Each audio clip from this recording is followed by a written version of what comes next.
नमस्कार दोस्तों, आप सबका स्वागत है हमारे यूट्यूब चैनल सक्सेस गुरुकुल पर। आज हम इंडियन ज्योग्राफी के अंतर्गत करेंगे क्लाइमेट जलवायु से संबंधित टॉपिक का रिवीजन। तो ये टॉपिक भी काफ़ी ज़्यादा इम्पोर्टेंट है। वैसे तो ये एक कंसेप्चुअल टॉपिक है, लेकिन इसमें बहुत सारे फैक्ट भी हैं जिनको अगर हम याद कर लेते हैं तो ज़्यादा इसमें कॉन्सेप्ट को समझने की ज़रूरत नहीं पड़ेगी। आप इन्हीं क्वेश्चन के द्वारा क्या है बार बार परीक्षाओं में पूछे जाते हैं ऐसे ही क्वेश्चन। तो इन सभी को आज हम एक बार अच्छे से याद कर लेंगे। तो फर्स्ट क्वेश्चन है कि कृषि क्षेत्र की जलवायु को निर्धारित करने के मुख्य कारक कौन है। तो किसी भी क्षेत्र की जलवायु को निर्धारित करने की जो कारक में सबसे ज़्यादा महत्वपूर्ण होता है वो होता है उसकी अक्षांशीय स्थिति। कोई भी क्षेत्र जो है वो कितने अक्षांश पर स्थित है ये उसकी वहाँ की जलवायु को निर्धारित करता है। जलवायु को नियंत्रित करने वाले कारकों से संबंधित एक शब्द दिया गया है जिसका जो है वो है लैंडफॉर्म्स। तो लैंडफॉर्म शब्द का प्रयोग किया जाता है और इसी के अंतर्गत कितना है जलवायु को प्रभावित करने वाले सभी कारक सम्मिलित हो जाते हैं। तो पहला है एल से मतलब होता है लैटिट्यूड। लैटिट्यूड का अर्थ होता है अक्षांश से। अक्षांश जो हमारी पृथ्वी को लगभग 189 अक्षांशों में डिवाइड किया गया है। सबसे बड़ी अक्षांश जो होती है वो 0 डिग्री होती है। तो बीच में 0 डिग्री, एक के बाद 1 2 3 189 तक टोटल इसकी संख्या हो जाती है। तो ये निर्धारित करती है कि कौन सी क्षेत्र में वहाँ की जलवायु कैसी होगी। नेक्स्ट आते हैं, अगला है अल्टीट्यूड। ए से आ जाता है अल्टीट्यूड। अल्टीट्यूड का मतलब होता है ऊंचाई से। तो किसी क्षेत्र में कितनी ऊंचाई है, अगर किसी क्षेत्र में अधिक ऊंचा है तो वहाँ ठंडी पड़ेगी। ऊंचाई वाले क्षेत्र में टेम्परेचर कम रहेगा। अगर ऊंचाई कम है तो वहाँ क्या है ज़्यादा टेम्परेचर रहेगा और वहाँ ठंड कम पड़ेगी। नेक्स्ट है एन से नियरेस्ट फ्रॉम सी। समुद्र से कोई क्षेत्र कितनी दूरी है ये भी जलवायु को निर्धारित करता है। समुद्र के पास क्या होता है तापांतर बहुत कम होता है जिस कारण वहाँ क्या है ना तो अधिक गर्मी पड़ती है ना ही ज़्यादा ठंड पड़ती है। और डी से आता है डायरेक्शन ऑफ विंड। पवनों की दिशा भी जलवायु को निर्धारित करने में इम्पोर्टेंट भूमिका निभाती है। नेक्स्ट है एफ से फॉरेस्ट। फॉरेस्ट भी किसी क्षेत्र की जलवायु गतिविधियों को नियंत्रित करने का कार्य करते हैं। उससे आते हैं ओशियन करंट। तो ओशियन करंट जो जलवायु समुद्री जलधाराएं होती हैं, समुद्री जलधाराएं गर्म भी होती हैं ठंडी भी होती हैं, तो वो भी जिस क्षेत्र से होकर चलती हैं तो वहाँ की जलवायु गतिविधियों को निर्धारित करती हैं। आर से हो जाता है रेनफॉल। रेनफॉल अर्थात वर्षा। वर्षा किस क्षेत्र में कितनी वर्षा हो रही है वहाँ की जलवायु गतिविधियों को निर्धारित करेगी। एम से है माउंटेन। माउंटेन किसी भी क्षेत्र की जलवायु प्रक्रियाओं को नियंत्रित करते हैं। जैसे हिमालय पर्वत भारत के उत्तर में स्थित होने के कारण भारत की जलवायु क्या है उष्णकटिबंधीय हो जाती है। नेक्स्ट है सोइल। यस से आ जाता है सोइल अंतिम, जिस सोइल का अर्थ होता है मिट्टी। तो मिट्टी भी एक जलवायु को निर्धारित करने वाला प्रमुख कारक है। अब आते हैं प्रमुख प्रश्नों की ओर। प्रमुख फैक्टों को देखते हैं कि भारत में ग्रीष्मकालीन मानसून, भारत में जो ग्रीष्मकालीन मानसून के प्रवाह की सामान्य दिशा क्या होती है। तो जैसे ये भारत है तो जो ग्रीष्मकाल में मानसून पवनें चलती हैं वो दक्षिण पूर्व से उत्तर पूर्व की ओर, अर्थात ये दिशा में चलती हैं दक्षिण पश्चिम से उत्तर पूर्व की ओर सामान्य दिशा होती है। भारत में उत्तर पश्चिम के मैदानों में शीत ऋतु में किसके प्रभाव से वर्षा होती है। तो भारत के उत्तरी मैदानों में शीत ऋतु के दौरान जो है पश्चिमी विक्षोभ वेस्टर्न डिस्टर्बेंस के कारण वर्षा होती है शीत ऋतु में। तो उत्तर पश्चिमी मैदानों में शीत ऋतु में किसके प्रभाव से वर्षा होती है तो वो है पश्चिमी विक्षोभ, जो कि क्या है भूमध्य सागर में से ये हवाएं उत्पन्न होती हैं और आकर भारत में हल्की फुल्की बारिश करती हैं। नेक्स्ट प्रश्न है कि शरद ऋतु में किन राज्यों में शरद ऋतु में वर्षा सबसे ज़्यादा होती है।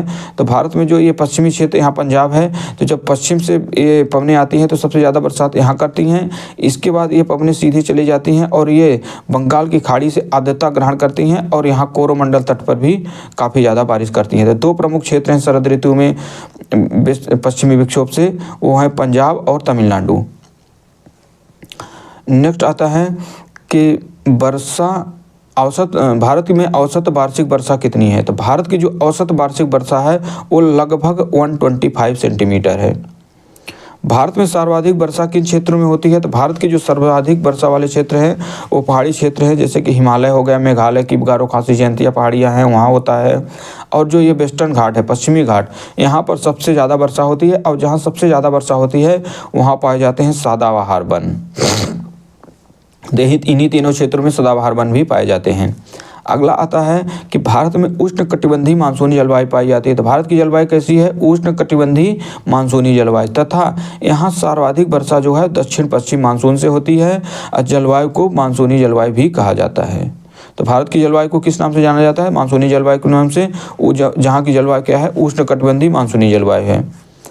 तो भारतीय उपमहाद्वीप पर ग्रीष्म ऋतु में उच्च ताप तथा निम्न दाब, जब उच्च ताप होगा तो जनवन से बात है कि वहाँ जो ताप जब उच्च होगा तो दाब निम्न हो जाएगा। तो हिंद महासागर से वायु का कर्षण करते हैं जिसके कारण प्रवाहित होती है दक्षिण पश्चिम मानसून।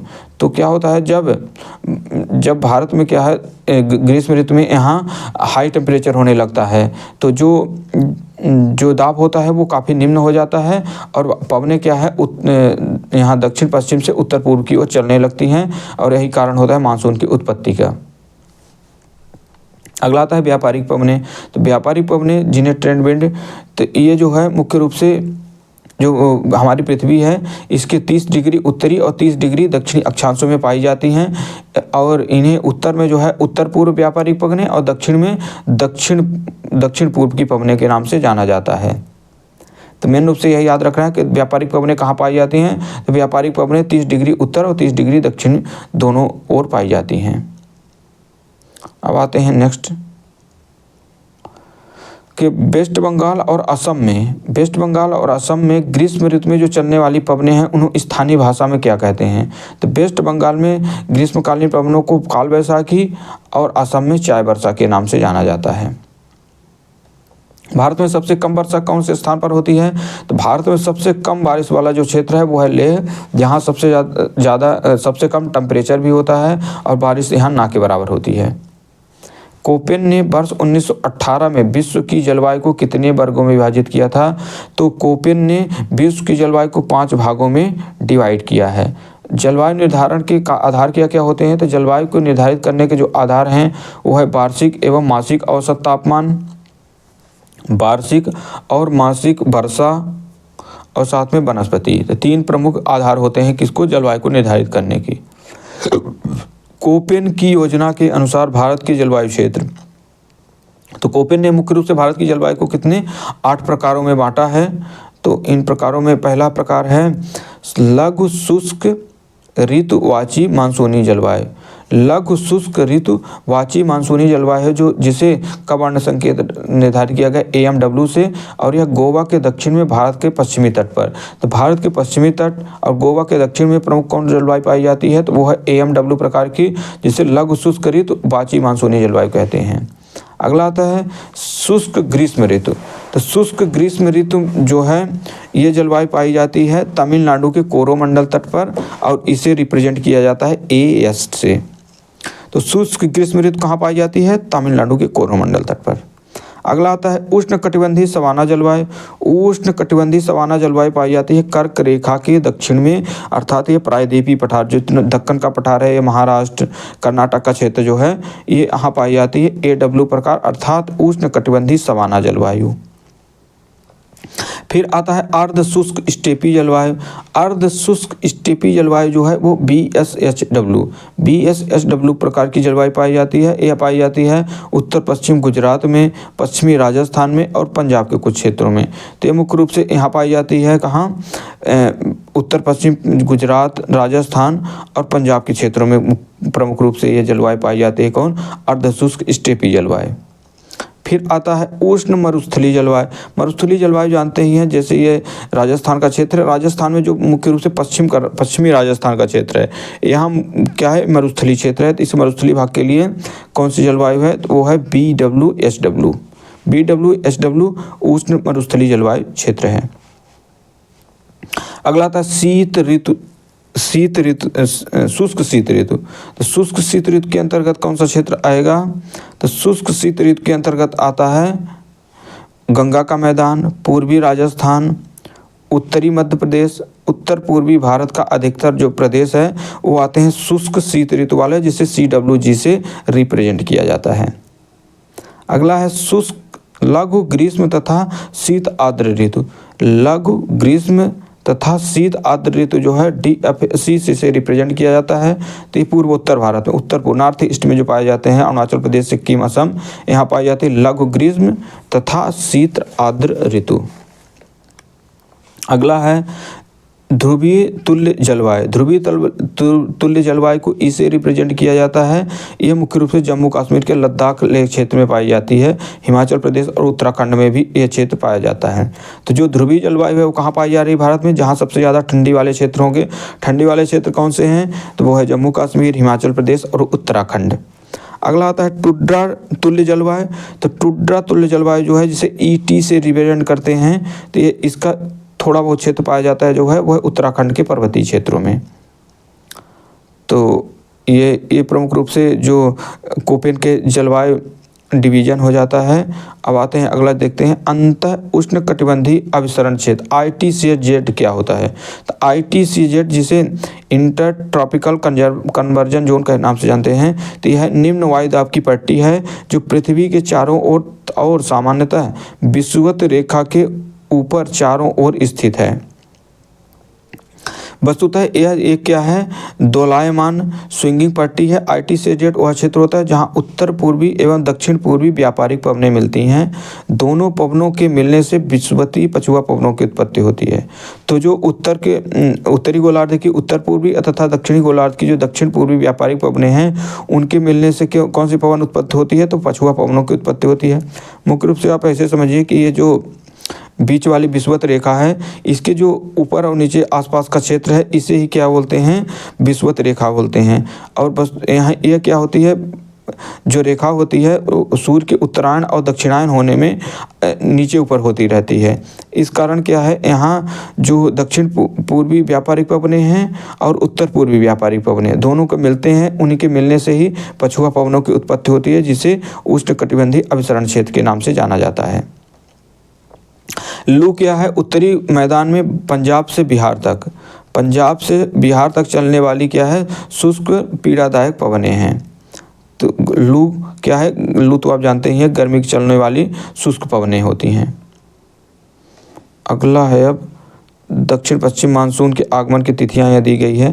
तिथियां ज़्यादा इंपॉर्टेंट नहीं हैं, इससे इम्पोर्टेंट ये प्रश्न है जैसे कि ये है, काफ़ी वर्षा और चेरी ब्लॉसम का संबंध किससे है, तो काफ़ी वर्षा और चेरी ब्लॉसम वर्षा का संबंध ग्रीष्म ऋतु के खत्म होते ही पूर्व मानसून की जो बौछारें कर्नाटक में पड़ती हैं, उन्हें काफ़ी वर्षा और चेरी ब्लॉसम वर्षा के नाम से जाना जाता है। तो मानसून के पहले की जो पूर्व मानसून की बारिश होती है कर्नाटक में, जिसे काफ़ी वर्षा और चेरी ब्लॉसम वर्षा के नाम से जानते हैं। आम्र वर्षा, मैंगो सावर क्या है, तो मैंगो सावर भी यही बारिश होती है जो क्या है, आम को पकने के लिए जिम्मेदार होती है। तो ये केरल और कर्नाटक के तटीय क्षेत्रों में जो बारिश होती है, इसे आम्र वर्षा, मैंगो सावर के नाम से जानते हैं। नेक्स्ट आते हैं अगले प्रश्नों की ओर। तो भारत में दक्षिण पश्चिम मानसून का आगमन सामान्यतः कब से कब तक होता है, तो दक्षिण पश्चिम मानसून का जो समय है वो है जून से सितंबर तक। जून महीने में मानसून आ जाता है और सितंबर तक मानसून समाप्त हो जाता है। भारत में मानसून का आगमन सबसे पहले किस राज्य में होता है, तो भारत में मानसून का आगमन सबसे पहले केरल राज्य में होता है। भारत में नार्वेस्टर की उत्पत्ति कहाँ होती है, भारत में नार्वेस्टर की उत्पत्ति होती है छोटा नागपुर पठार पर। भारत के छोटा नागपुर पठार पर नार्वेस्टर की उत्पत्ति होती है। नेक्स्ट, तमिलनाडु में मानसून के सामान्य महीने कौन से होते हैं, तो तमिलनाडु में मानसून के जो सामान्य महीने हैं वो नवंबर दिसंबर में हैं।